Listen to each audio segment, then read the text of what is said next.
जैसा ये पहले से हमको जानकारी है कि 31 अक्टूबर इसको देश भर में राष्ट्रीय एकता दिवस इस रूप में मनाया जाता है और इसके पीछे की भूमिका हमको पता है कि 31 अक्टूबर देश के पूर्व गृह मंत्री, प्रथम गृह मंत्री रादर कहें, सरदार वल्लभ भाई पटेल जी का ये जयंती का दिन है।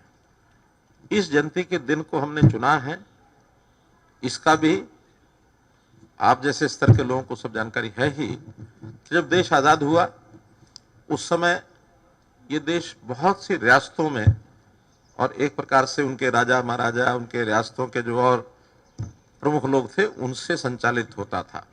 भले ही अंग्रेज का राज था लेकिन एक इकाई के रूप में यह कभी नहीं रहा। शासन व्यवस्था अंग्रेज करता था लेकिन नीचे जनता के साथ जुड़ने का जो रियासतों का अपना एक सिस्टम बना हुआ था।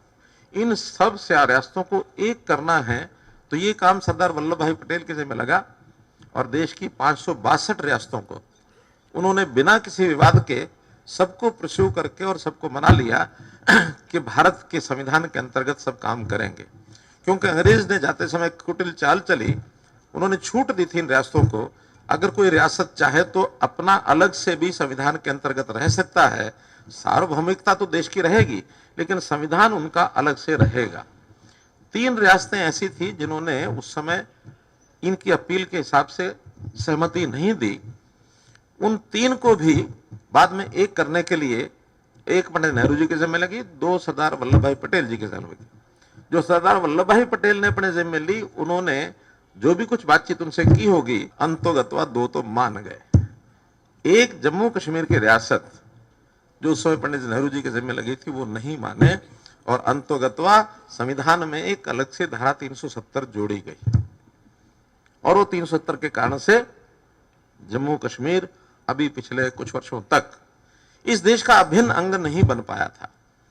कोई भी देश की संसद अगर कानून पास करती थी तो जब तक वो वहां की असेंबली उसको रेक्टिफाई जब तक वो न करे तब तक वो लागू नहीं हो सकता था। यानी एक प्रकार से संसद के ऊपर भी उस प्रदेश में वहां की असेंबली का एक अधिकार था।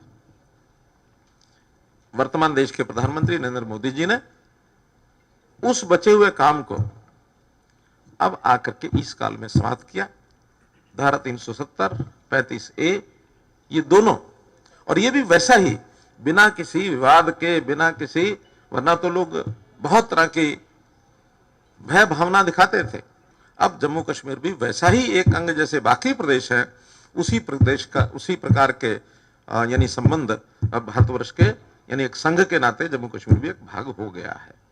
तो आज के इस अवसर पर देश के लोगों को इस भावना से आगे बढ़ाया जाए कि इसकी एकता, देश की अखंडता, ये बहुत एक प्रमुख और एक ऐसा विषय है जो हर नागरिक के दिमाग में जाना चाहिए।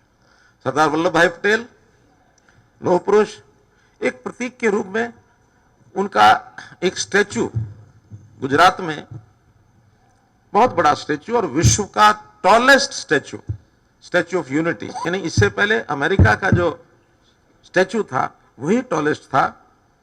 अब ये स्टैचू ऑफ यूनिटी ये सबसे tallest statue in the world है। प्रतीक रूप में वहां लोग जाते हैं, वहां इस भावना से उत्प्रोत होते हैं। देश के एडमिनिस्ट्रेटिव सिस्टम में एक विषय जो हम हर बार याद करते हैं, सरदार वल्लभ भाई पटेल एक ऐसे व्यक्ति थे जिन्होंने हमारी जो IAS की, प्रशासनिक अधिकारियों की भूमिका क्या होगी, इसका बड़ा सरल शब्दों में उल्लेख किया हुआ है।